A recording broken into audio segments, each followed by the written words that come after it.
Shalom Bapak Ibu, saudara-saudari terkasih, sidang jemaat yang dikasihi Tuhan.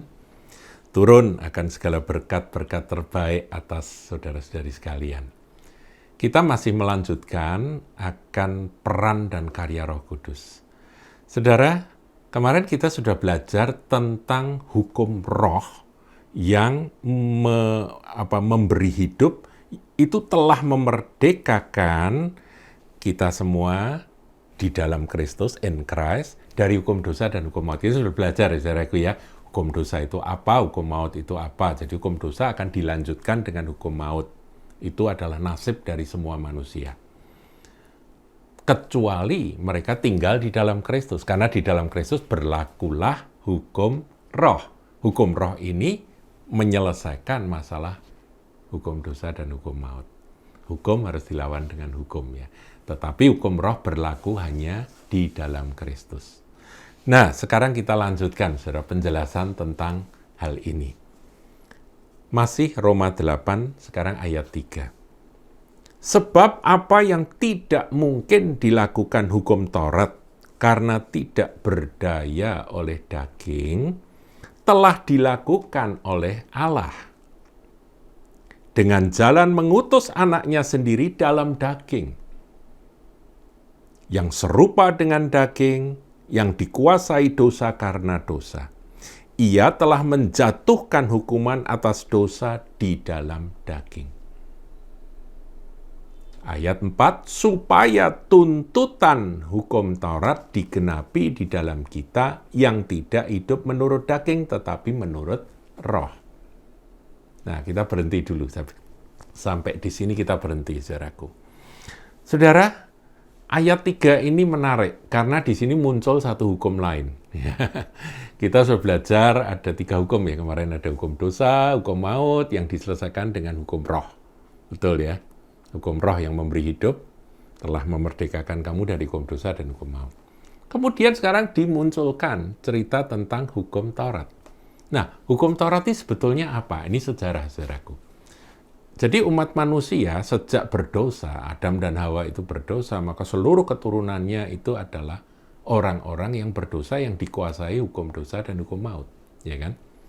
Nah, karena itu maka Tuhan itu ingin menyelamatkan, Allah ingin menyelamatkan akan umat manusia. Langkah yang pertama yang dilakukan oleh Allah adalah memberikan hukum Taurat melalui Musa. Nah, ini bedanya, saudaraku, sebab hukum Taurat diberikan oleh Musa, tetapi kasih karunia dan kebenaran ada di dalam Yesus Kristus Tuhan, kan begitu, saudara. Ini memang beda sekali, perjanjian lama itu hukum Taurat, perjanjian baru. Ini gambaran, saudara. Nah, manusia itu biasanya merasa bahwa untuk supaya bisa lepas dari hukum dosa dan hukum maut, mereka harus memakai hukum Taurat. Kalau hukum Taurat itu khas Yahudi, tapi kalau agama-agama lain itu yang namanya ya hukum-hukum agama mereka, begitu, saudara. Aturan-aturan agama mereka. Harus begini, harus begitu, ini harus dijauhi, dihindari, dan ini harus dilakukan, dan sebagainya. Harus begini, harus begitu, gitu, saudaraku ya. Nah, inilah yang terjadi. Nah, kita kembali ke orang Israel sebagai contoh, saudaraku ya. Taurat diberikan oleh Tuhan melalui Musa. Nah, kemudian hukum Taurat itu isinya apa? Isinya peraturan, saudara, detail sekali. Cuma kita paham, saudaraku, bahwa kalau peraturan itu dilanggar satu titik saja atau satu poin saja, maka yang lain-lain batal semua, saudara. Sudah melakukan 99%, semua gagal. Yang 1% batal semua. Itu memang aturannya begitu. Makanya dikatakan, sebab apa yang tidak mungkin dilakukan hukum Taurat karena tak berdaya oleh daging. Maksudnya apa? Maksudnya gini, saudara. Hukum Taurat itu niatnya mau menyelamatkan manusia, betul ya? Yaitu kalau kamu melakukan peraturan-peraturan ini, kamu selamat. Kamu tidak binasa. Bukankah hukum dosa itu akibatnya adalah hukum maut ya? Itu maksud dari hukum Taurat diberikan. Tetapi hukum Taurat ini tidak berdaya untuk menyelamatkan manusia dari dosa dan maut. Karena apa, saudara? Karena manusia adalah daging, sarx ya dalam bahasa Yunaninya. Nah, itulah sebabnya dikatakan karena tak berdaya oleh daging, telah dilakukan oleh Allah dengan jalan mengutus anaknya sendiri dalam daging. Nah, inilah makna bahwa kai hologos sax egneto, bahwa firman itu telah menjadi manusia atau menjadi daging, supaya apa? Supaya dia menggenapkan seluruh tuntutan hukum Taurat di dalam dagingnya dia. Semua. Dia adalah satu-satunya manusia tubuh daging yang tidak berbuat dosa, yang bersih dari semua tuntutan hukum Taurat. Itu Tuhan Yesus. Dia manusia loh, saudaraku. 100% human itu Tuhan Yesus. Nah, kemudian Tuhan Yesus menyelesaikannya dengan menyerahkan diri. Aku adalah anak domba yang menebus dosa umat manusia, dan kemudian dia naik ke atas kayu salib. Dia menyerahkan dirinya.